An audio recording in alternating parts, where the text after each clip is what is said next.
Hallelujah, सबको जय मसीह की और आपका स्वागत है बिशप अमरदीप मिनिस्ट्री में। अगर आप चैनल पर नए हैं तो चैनल को सब्सक्राइब करें, बेल आइकन दबाएं ताकि हमारा हर एक नोटिफिकेशन आप तक पहुंचे। प्रभु आपको ब्लेस करे और आप आशीष होने पाए प्रभु यीशु मसीह के नाम से।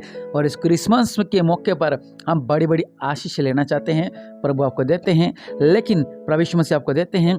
लेकिन आज हम हमारा इस खुशी का मौका पर कि परमेश्वर राजाओं का राजा महान है और खुशियों का महीना चल रहा है, आशीषों का महीना चल रहा है, इसलिए हम परमेश्वर को धन्यवाद का बलिदान चढ़ाएंगे। हालेलुया। हम परमेश्वर को कुछ नहीं दे सकते हैं।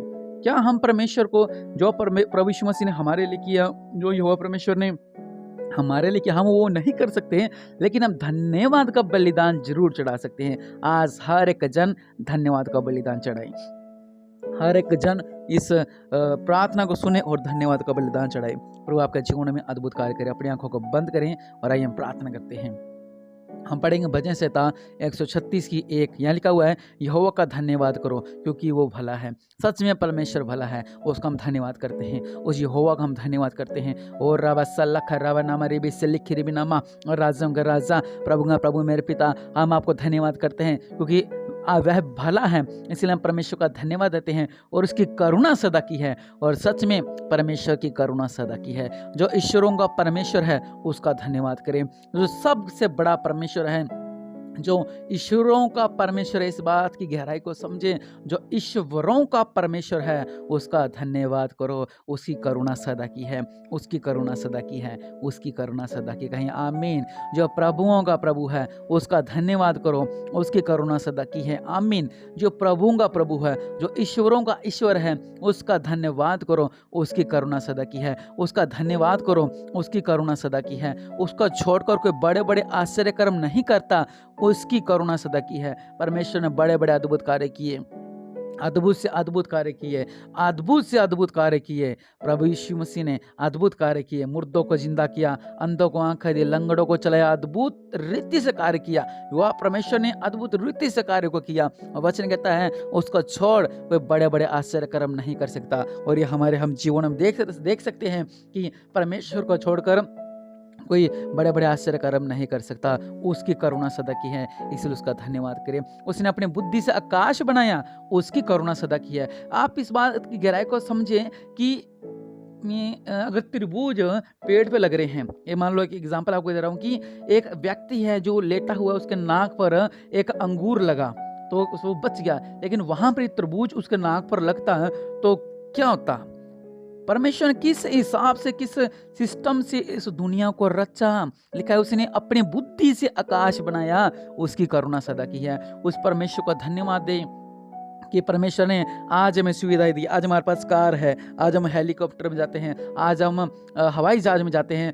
ये बनाया चाहे किसी इंसान ने हो, लेकिन उनको बुद्धि किसने दी? परमेश्वर ने बुद्धि दी है, ताकि इतनी सुविधाएं, हर एक सुविधाएं परमेश्वर ने हमें दी है। इसलिए उस परमेश्वर को धन्यवाद दे। उसने पृथ्वी को जल के ऊपर फैलाया, उसकी करुणा सदा की है, इसलिए उसको धन्यवाद दे। उसने बड़ी बड़ी ज्योतियां बनाई, उसकी करुणा सदा की है, इसलिए उस महान परमेश्वर को धन्यवाद दें। दिन पर प्रभुता करने के लिए सूर्य को बनाया, उसकी करुणा सदा की है, इसलिए उस महान परमेश्वर को धन्यवाद दें। और रात पर प्रभुता करने के लिए चंद्रमा और तारागण को बनाया, उसकी करुणा सदा की है। हालेलुया। उस परमेश्वर का धन्यवाद दें, उस परमेश्वर का धन्यवाद दें जिसने दिन पर प्रभुता करने के लिए सूर्य को बनाया, उसकी करुणा सदा की है। जिसने रात पर प्रभुता करने के लिए चंद्रमा को, तारागण को बनाया, उसकी करुणा सदा की है। उसने मिस्रियों को पहिलौठों को मारा, उसकी करुणा सदा की है। उसने उनके बीच में इस्राएलियों को निकाला, उसकी करुणा सदा की है। इजराइल पर इतना दुख था, इतना संकट था, लेकिन परमेश्वर ने उन्हें वहाँ से उस मुश्किल हालातों से बाहर निकाला। आज वही परमेश्वर आपको मुश्किल हालातों से बाहर निकाल चुके हैं, इसलिए उस परमेश्वर को धन्यवाद दें। उसकी करुणा सदा की है। और नीचे वचन कहता है, बलवंत हाथ और बुढ़ाई हुई भुजा से निकल आया, उसकी करुणा सदा की है। उसने लाल समुद्र को खंड खंड कर दिया, उसकी करुणा सदा की है। सच में परमेश्वर ने लाल समुद्र को खंड खंड कर दिया, दो पार कर दिया, उसकी करुणा सदा की है। और इजराइल को उसके बीच से पार कर दिया, उसकी करुणा सदा की है। इसलिए उस महान परमेश्वर को धन्यवाद दे।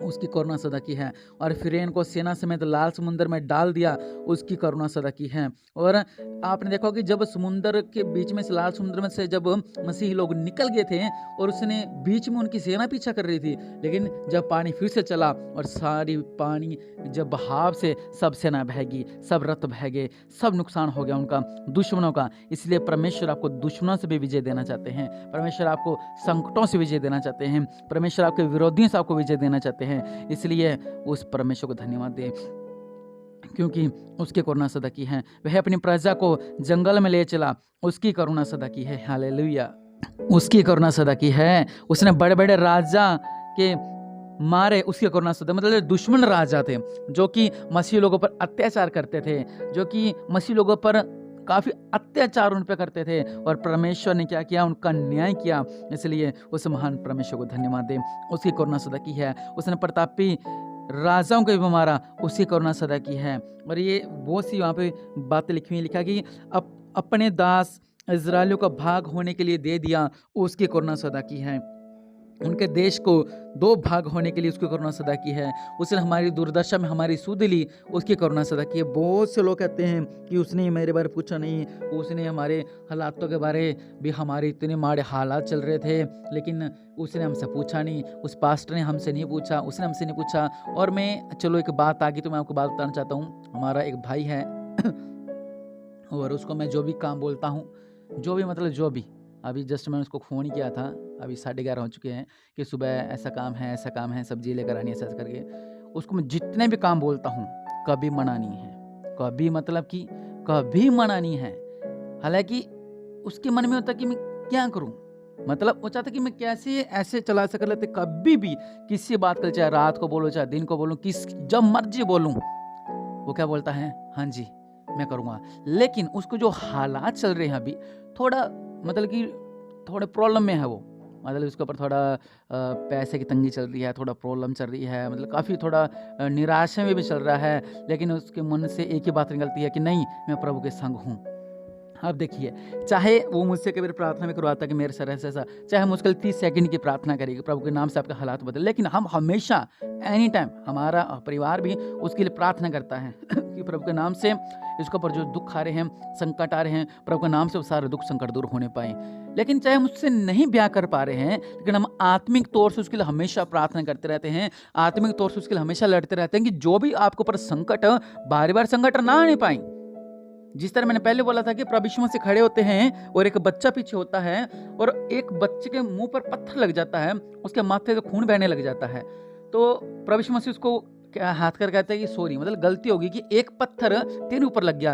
लेकिन जब कैमरा घुमाते हैं तो कितने ही पत्थर प्रभु यीशु मसीह के लगे होते हैं और नीचे गिरे होते हैं। प्रभु यीशु मसीह लहूलुहान हुए होते हैं एक साइड से पूरा, मतलब एक आधी समस्या, दुख मुसीबत आपको आती रहती है, संकट आते रहते हैं, लेकिन जो भारी संकट होते हैं, परमेश्वर उन संकटों को रोक कर रखते हैं। वो कई बार अचानक से एक आधा स्लिप हो गया, मतलब वो भी आपके कारण से, परमेश्वर की ओर से नहीं। परमेश्वर हमेशा आपको सेफ रखना चाहते हैं। इसलिए बहुत से लोग कहते हैं ये आपको हमारी चिंता नहीं है, कोई लोग हमसे पूछ नहीं रहा है, ऐसे नहीं ऐसे नहीं, क्योंकि बहुत बड़ी क्लिश्चा है।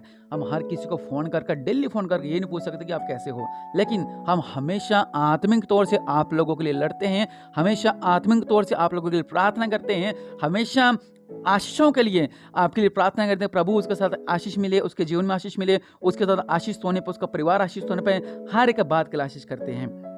इसलिए वचन कह रहा है कि उसने हमारी दुर्दशा में हमारी सुधि ली, मतलब परमेश्वर ने आपकी सुधि ली। इसलिए उस महान परमेश्वर को धन्यवाद दें। हालेलुया। बस परमेश्वर के अंदर वफादार बने रहें, चाहे जैसे मर्जी आपका हालात है, लेकिन हम हमेशा आप लोगों के लिए प्रार्थना करते हैं ताकि आप लोग और फलवंत होने पाए। कई बार हम कार चला रहे होते, उस दिन मैं रावला जा रहा था, गढ़साना जा रहा था, मेरे पास फ़ोन आया, ऐसे ऐसे करके प्रार्थना करनी। मैंने प्रार्थना की फटाफट होने के लिए, और फटाफट 30 सेकंड में प्रार्थना की, उसके बाद फ़ोन काटा। उसको फिर हम मन में प्रार्थना करते रहे कि प्रभु जी उसके साथ ऐसा होने पाए, वो सेफ रहने पाए। अब ज़रूरी नहीं कि हम बैठ के फ़ोन पे 15 मिनट प्रार्थना कर रहे हैं प्रभु के नाम से, ऐसा हो जाए, ऐसा हो जाए, ऐसा हो जाए, ऐसा हो जाए, ऐसा हो जाए, ऐसा हो जाए, ऐसा नहीं होता। बस हम प्रार्थना करते हैं ताकि आपको भारी संकट ना आने पाए, आपको ऊपर कोई भी संकट ना आने पाए। हमेशा हम आप लोगों के लिए प्रार्थना करते रहते हैं। और आगे वचन कहता है हमका शत्रुओं से छुड़ाया, उसकी करुणा सदा की है। परमेश्वर हमें शत्रुओं से छुड़ाया, इसलिए उस महान परमेश्वर को धन्यवाद दें। वह सब प्राणियों को आहार देता है, उसकी करुणा सदा की है।